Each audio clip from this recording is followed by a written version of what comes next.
Hi, ഞാൻ David Antony. Welcome to my channel. ഇന്ന് ഒരു ടൂർ വീഡിയോ ആണ്. ഞാനും പപ്പയും ഈസ്റ്ററിൻ്റെ അന്ന് ഞായറാഴ്ച ഊട്ടിയിൽ പോയ വീഡിയോ ആണ്. ഞങ്ങളുടെ എർട്ടിക കാറിലാണ് ഞങ്ങൾ പോകുന്നത്. ഊട്ടി വരെ കാറിൽ പോകുന്നില്ല കേട്ടോ. മേട്ടുപ്പാളയം റെയിൽവേ സ്റ്റേഷനിൽ കാർ പാർക്ക് ചെയ്ത് അവിടെ നിന്നും തമിഴ്നാട് സർക്കാർ ബസ്സിൽ പോകാനാണ് തീരുമാനം. ഞങ്ങൾക്ക് ചാലക്കുടിയിൽ ഒരു ചെറിയ പലചരക്ക് കടയാണ്. ശനിയാഴ്ച രാത്രി 9 മണിക്ക് കട പൂട്ടി ഊട്ടിക്ക് ഡ്രൈവ് ചെയ്യുന്നത് റിസ്കി ആൻഡ് ഡേഞ്ചറസ് ആയി തോന്നി. രാത്രി മുഴുവൻ ഡ്രൈവ് ചെയ്ത് അവിടെ എത്തുമ്പോൾ ജീവനില്ലാത്ത ആത്മാക്കളായിരിക്കും. എല്ലാ ദിവസവും 4 മണിക്ക് എണീക്കുന്നത് കൊണ്ട് വെളുപ്പിന് അവിടെ എത്തിയിട്ടുള്ള ഉറക്കം എത്ര കണ്ട് വർക്കൗട്ട് ആകുമെന്നറിയില്ല.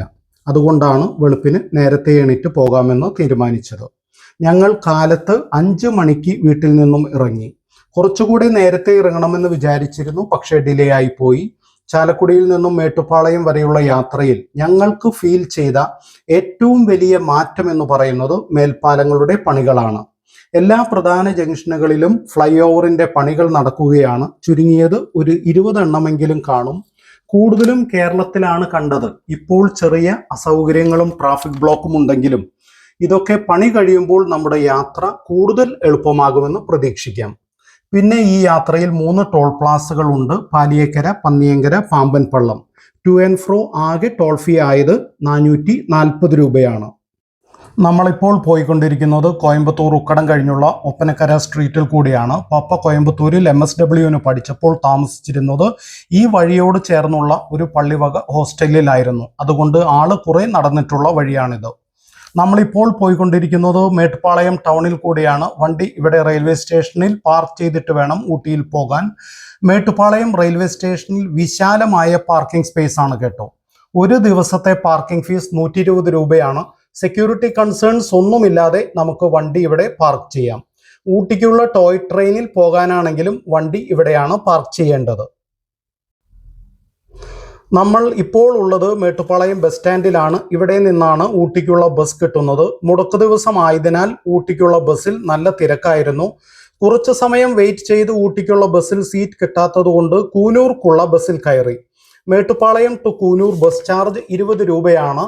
കൂനൂർ ബസ് സ്റ്റാൻഡിന് ഓപ്പോസിറ്റ് ആയുള്ള വെജിറ്റേറിയൻ ഹോട്ടലിൽ നിന്നും ബ്രേക്ക്ഫാസ്റ്റ് കഴിച്ചു. നല്ല ബ്രേക്ക്ഫാസ്റ്റ് ആയിരുന്നു. കൂനൂരിൽ നിന്നും ഊട്ടിയിലേക്കുള്ള ബസ് ചാർജ് 16 രൂപയാണ്. ബസ്സിലിരുന്ന് കാഴ്ചകൾ കണ്ടുള്ള യാത്രകൾ നല്ലൊരു എക്സ്പീരിയൻസ് ആയിരുന്നു. കാറിൽ ഇരുന്ന് കാണുന്നതിലും വ്യക്തമായിരുന്നു ബസ്സിലിരുന്നുള്ള കാഴ്ചകൾ. ഞങ്ങൾ ഊട്ടി ബസ് സ്റ്റാൻഡിൽ ഉച്ചയ്ക്ക് 12 മണിയോടെ എത്തി. 300 രൂപയ്ക്ക് പ്രധാന ടൂറിസ്റ്റ് സ്പോട്ടുകൾ കവർ ചെയ്ത് യാത്ര പോകുന്ന വാൻ സർവീസ് 10 മണിക്ക് പുറപ്പെട്ട് 5 മണിക്ക് തിരിച്ചെത്തുന്ന രീതിയിലായിരുന്നു. അത്തരം വണ്ടികൾ ഒന്നും ലഭ്യമല്ലാത്തതിനാൽ ഞങ്ങൾ ഓട്ടോയിൽ ബസ് സ്റ്റാൻഡിൽ നിന്നും ആദ്യം കർണാടക സർക്കാരിന്റെ ഹോർട്ടിക്കൾച്ചറൽ ഗാർഡൻ കാണാൻ പോയി. 150 രൂപയാണ് ഓട്ടോ ചാർജ് വാങ്ങിയത്. 38 ഏക്കറിൽ പരന്നു കിടക്കുന്ന ഒരു അത്ഭുത ലോകം തന്നെയാണ് ഈ ഗാർഡൻ. നമ്മളിപ്പോൾ കാണുന്നത് ഗ്ലാസ് ഹൗസ് ആണ്. ഇവിടെ ചെടികളിൽ പൂക്കൾ കുറവായിരുന്നു. ഈ ഗാർഡന്റെ ലേഔട്ട് നമ്മളെ അമ്പരപ്പിക്കുന്നതാണ്. വിശാലമായ ഗ്രാസ് ലോണും വൃത്തിയായി പുല്ല് ചെത്തി വെച്ചിരിക്കുന്ന ടോപ്പിയറി വർക്ക്സും ഒരു ദൃശ്യവിസ്മയം തന്നെ.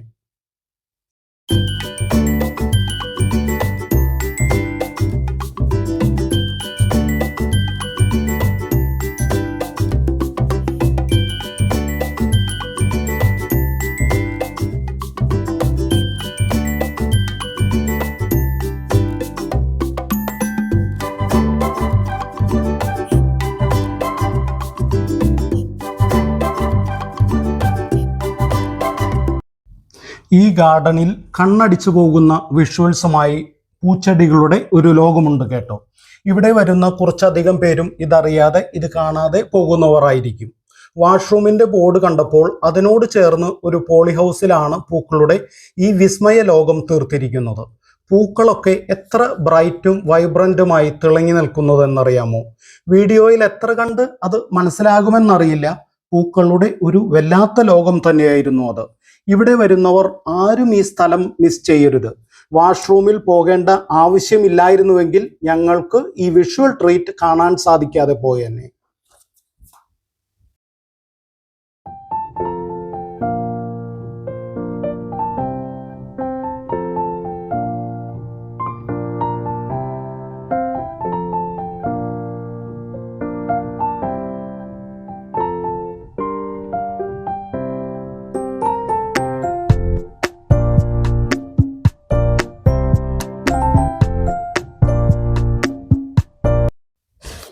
അടുത്തത് ഞങ്ങൾ പോയത് തൂക്കുപാലവും അതിൻ്റെ അടിയിൽ വാട്ടർ ഫൗണ്ടെയിൻ സെറ്റ് ചെയ്ത സ്ഥലത്താണ്.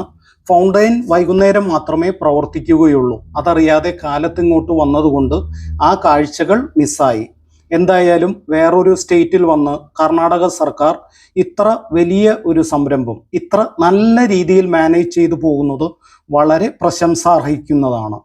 കർണാടക ഗാർഡന്റെ ആകെ ഒരു ന്യൂനതയായി ഞങ്ങൾക്ക് തോന്നിയത് ഇതിനകത്ത് ലൈറ്റ് റിഫ്രഷ്മെന്റ്സ് അല്ലെങ്കിൽ വെള്ളം ചായ കിട്ടുന്ന സ്ഥലങ്ങൾ ഒന്നും ഇല്ല എന്നത് തന്നെ. വിസിറ്റേഴ്സിന്റെ ഒക്കുപ്പൻസി ടൈം കുറയ്ക്കുക എന്ന ബിസിനസ് ട്രിക്കാണോ ഇതിന്റെ പുറകിൽ എന്നറിയില്ല.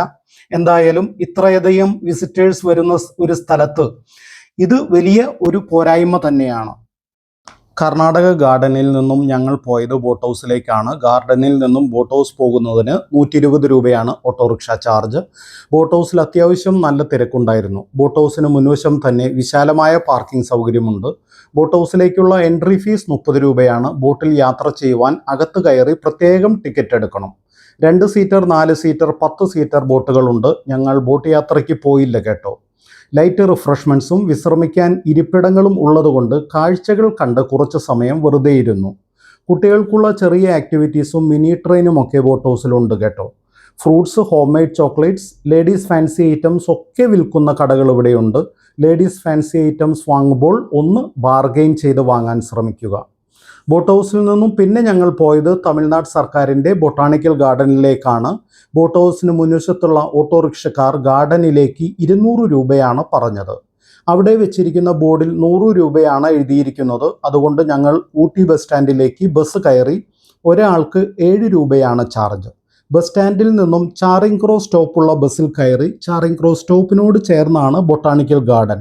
അങ്ങനെ 200 രൂപ പറഞ്ഞ സ്ഥലത്ത് 2 പേർക്ക് 28 രൂപയാണ് ചിലവ് വന്നത്. തമിഴ്നാട് ബൊട്ടാണിക്കൽ ഗാർഡനിലും എൻട്രി ഫീസ് 100 രൂപയായിരുന്നു. കുട്ടികൾക്ക് 50 രൂപ. എൻട്രി പോയിന്റിൽ തന്നെ 2 കുളങ്ങളുണ്ടായിരുന്നു. വൃത്തി കുറഞ്ഞ മെയിൻ്റനൻസ് ഇല്ലാത്ത കുളം മാതിരിയാണ് ഞങ്ങൾക്ക് തോന്നിയത്.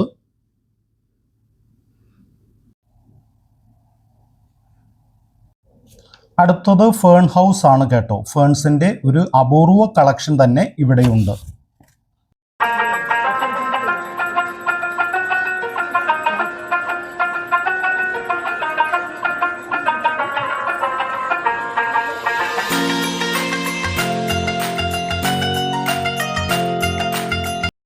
ഇനി അടുത്തത് ഗ്ലാസ് ഹൗസ് ആണ്. ഇവിടെ പൂച്ചെടികളുടെ ഒരു നല്ല കളക്ഷൻ തന്നെയുണ്ട്. എത്ര വെറൈറ്റി പൂച്ചെടികളാണെന്നറിയാമോ? കർണാടക ഗാർഡനിലെ പൂക്കളുടെ അത്രയും വൈബ്രൻ്റ് കളറുകൾ അല്ലെങ്കിൽ കൂടി ഇവിടെ ഓരോ ചെടികൾക്കും അതിൻ്റെ പേരും ബൊട്ടാണിക്കൽ നെയിമും എഴുതി വച്ചിട്ടുണ്ട്. ചില വിസിറ്റേഴ്സിന് അത് ഗുണം ചെയ്യും. പൂച്ചെടികൾ എണ്ണം കൊണ്ടും കളർ കൊണ്ടും കർണാടക ഗാർഡൻ തന്നെയാണ് മികച്ചു നിന്നത്.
തമിഴ്നാട് ബൊട്ടാണിക്കൽ ഗാർഡൻ ഒരു കൂൾ പ്ലേസ് ആണ് കേട്ടോ. വലിയ മരങ്ങൾ എല്ലായിടത്തും ഉള്ളതുകൊണ്ട് എത്ര വെയിലുള്ള സമയത്ത് വന്നാലും പ്രശ്നമില്ല.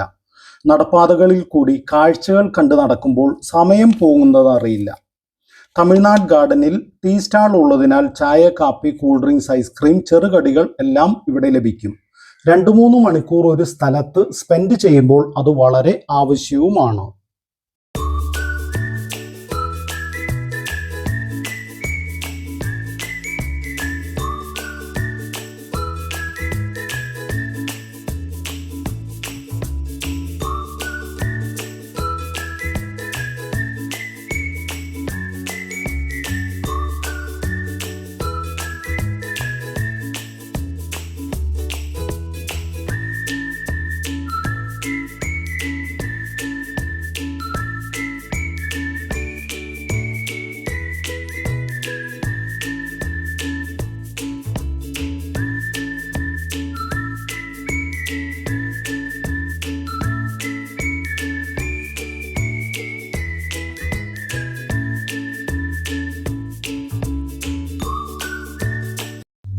തമിഴ്നാട് ഗാർഡന് പുറത്ത് മതിലിനോട് ചേർന്നുള്ള കടയിൽ നല്ല ഊട്ടി വർക്കി കിട്ടും. പാക്ക് ചെയ്ത് വെച്ചിരിക്കുന്ന ഊട്ടി വർക്കി വാങ്ങരുത് കേട്ടോ. അതിൻ്റെ കാലപ്പഴക്കം നമുക്ക് പറയാൻ സാധിക്കില്ല. ഈ കടയിൽ ചെറിയ ചൂടുള്ള പാക്ക് ചെയ്യാത്ത വർക്കി കിട്ടും. അത് നമ്മുടെ ആവശ്യത്തിനനുസരിച്ച് തൂക്കി പാക്ക് ചെയ്ത് തരും. നല്ല ക്രിസ്പി വർക്കിയാണ് കേട്ടോ. നമുക്ക് നാട്ടിൽ ചെല്ലുമ്പോൾ ആർക്കെങ്കിലും ഗിഫ്റ്റ് കൊടുക്കാനും സാധിക്കും. ഇവിടെ തന്നെ ഹോം മെയ്ഡ് ചോക്ലേറ്റ്സും കിട്ടും. ഇനി ഞങ്ങളുടെ ഫൈനൽ വെർഡിക്റ്റ് പറയാം. നിങ്ങളുടെ ഊട്ടി ട്രിപ്പ് 2 ദിവസത്തെ പ്രോഗ്രാമാണ്. നിങ്ങൾക്ക് പൂക്കളും ചെടികളും വളരെ ഇഷ്ടമാണ് എങ്കിൽ നിങ്ങൾ ഈ 2 ഗാർഡനും വിസിറ്റ് ചെയ്യണം. നിങ്ങളുടെ ഒരു ദിവസത്തെ ടൂർ പ്ലാൻ ആണെങ്കിൽ നിങ്ങൾ ഏതെങ്കിലും ഒരു സ്ഥലം വിസിറ്റ് ചെയ്യുന്നതാണ് നല്ലത്. എത്ര നല്ല സ്ഥലങ്ങളാണെങ്കിൽ കൂടെ കണ്ടത് വീണ്ടും കാണുമ്പോഴുള്ള വിരസത ഒഴിവാക്കാം. കർണാടക ഗാർഡൻ ഒരു കണ്ടംപററി ശൈലിയിലാണ് വർക്ക് ചെയ്തിട്ടുള്ളത്. നവീനമായ രീതിയിൽ ചെടികളും പുൽത്തകിടിയും അറേഞ്ച് ചെയ്തിരിക്കുന്നു. സ്ഥലത്തിൻ്റെ ലേഔട്ട് 3 തട്ടുകളായാണ്. ഹാങ്ങിങ് ബ്രിഡ്ജും അതിന് താഴെയുള്ള ഫൗണ്ടനുമെല്ലാം വളരെ ഭംഗിയുള്ളതാണ്. തമിഴ്നാട് ബൊട്ടാണിക്കൽ ഗാർഡൻ വളരെ പ്രൗഢഗംഭീരമായ അറേഞ്ച്മെന്റ്സ് ആണ്. വളരെ പഴക്കമുള്ള ഗാർഡൻ ആയതിനാൽ വളരെ വലിയ വൃക്ഷങ്ങൾ നിറഞ്ഞു നിൽക്കുന്നു. എത്ര വേനലായാലും വെയിൽ കൊള്ളുന്ന ഒരു പ്രശ്നമില്ല. നിങ്ങൾക്ക് ഏത് സമയത്തും ഈ ഗാർഡനിൽ പോകാം. നല്ല വെയിലുള്ള സമയത്ത് കർണാടക ഗാർഡനിൽ പോകാതിരിക്കുന്നതാണ് നല്ലത്. ഊട്ടിയിൽ അത്ര പൊള്ളുന്ന വെയിലല്ലെങ്കിൽ കൂടെ നിങ്ങൾക്ക് ബുദ്ധിമുട്ടുകൾ തോന്നാം. കർണാടക ഗാർഡൻ ഒരു ഓപ്പൺ സ്പേസ് ആണ്. വലിയ മരങ്ങളുടെ ബാഹുല്യമില്ലാത്തതിനാൽ എത്ര അധികം ആൾക്കാരെ വേണമെങ്കിലും ഇവിടെ അക്കോമഡേറ്റ് ചെയ്യും. തമിഴ്നാട് ഗാർഡനേക്കാൾ വിസ്തൃതി കുറവാണെങ്കിലും നമുക്ക് അങ്ങനെ ഫീൽ ചെയ്യില്ല. 2 ഗാർഡനിലും പൂച്ചെടികൾ നല്ല രീതിയിലുണ്ട്. എന്നാലും കർണാടക ഗാർഡനിലുള്ള പൂച്ചെടികളാണ് കുറച്ചും കൂടെ മികച്ചതായി തോന്നിയത്. പുല്ലുചെടികൾ ചെത്തിയുള്ള ടോപ്പിയറി വർക്ക്സ് കൂടുതലുള്ളത് കർണാടക ഗാർഡനിലാണ്. അവർ അത് വളരെ വൃത്തിയായി മെയിൻറ്റെയിൻ ചെയ്യുന്നുമുണ്ട്. വിസിറ്റേഴ്സിന് ഇരുന്ന് വിശ്രമിക്കാനുള്ള പുൽത്തകിടി 2 ഗാർഡനിലുമുണ്ട്. കർണാടക ഗാർഡനിൽ ചെരിവുള്ള പ്രതലങ്ങൾ പുല്ല് പിടിപ്പിച്ചതുകൊണ്ട് കുട്ടികൾക്ക് കളിക്കാൻ സൗകര്യമുള്ള ഒരു സ്ഥലമാണത്. തമിഴ്നാട് ഗാർഡനിൽ ലൈറ്റ് റിഫ്രഷ്മെന്റ് സ്റ്റാൾ ഉള്ളതിനാൽ ചെറിയ രീതിയിൽ എന്തെങ്കിലും കഴിക്കാൻ സാധിക്കും. കർണാടക ഗാർഡനിൽ അകത്തേക്ക് കയറിയാൽ പിന്നെ കുടിവെള്ളത്തിന് പോലും ഒരു സ്ഥലം കണ്ടില്ല. എല്ലാം കഴിഞ്ഞ് എക്സിറ്റ് പോയിന്റിനോട് ചേർന്നാണ് ഒരു വാട്ടർ ഡിസ്പെൻസർ വെച്ചിരിക്കുന്നത്. ഇത് കർണാടക ഗാർഡനെ സംബന്ധിച്ച് ഒരു വ്യക്തമായ ന്യൂനതയാണ്. 2-3 മണിക്കൂർ സ്പെൻഡ് ചെയ്യേണ്ട ഒരു സ്ഥലത്ത് ചെറിയ കുട്ടികളുമായി വരുന്ന ഫാമിലിക്ക് വളരെ ബുദ്ധിമുട്ടുണ്ടാക്കുന്ന ഒരു കാര്യം തന്നെയാണിത്.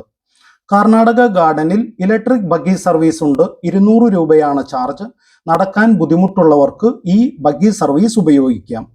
ഹാങ്ങിങ് bridge, water fountain, buggy service എന്നീ കാരണങ്ങളാൽ കർണാടക ഗാർഡന് വ്യക്തമായ മുൻതൂക്കമുണ്ടെങ്കിലും നിങ്ങൾ ഗാർഡൻ വിസിറ്റ് ചെയ്യുന്ന സമയം 3-4 മണിക്ക് ശേഷമെങ്കിൽ മാത്രം ഇങ്ങോട്ട് വരിക. നല്ല വെയിൽ സമയത്ത് കർണാടക ഗാർഡനിൽ പോകാതിരിക്കുന്നതാണ് നല്ലത്.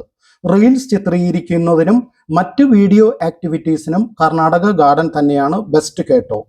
And now the choice is yours. വീണ്ടും കാണാം.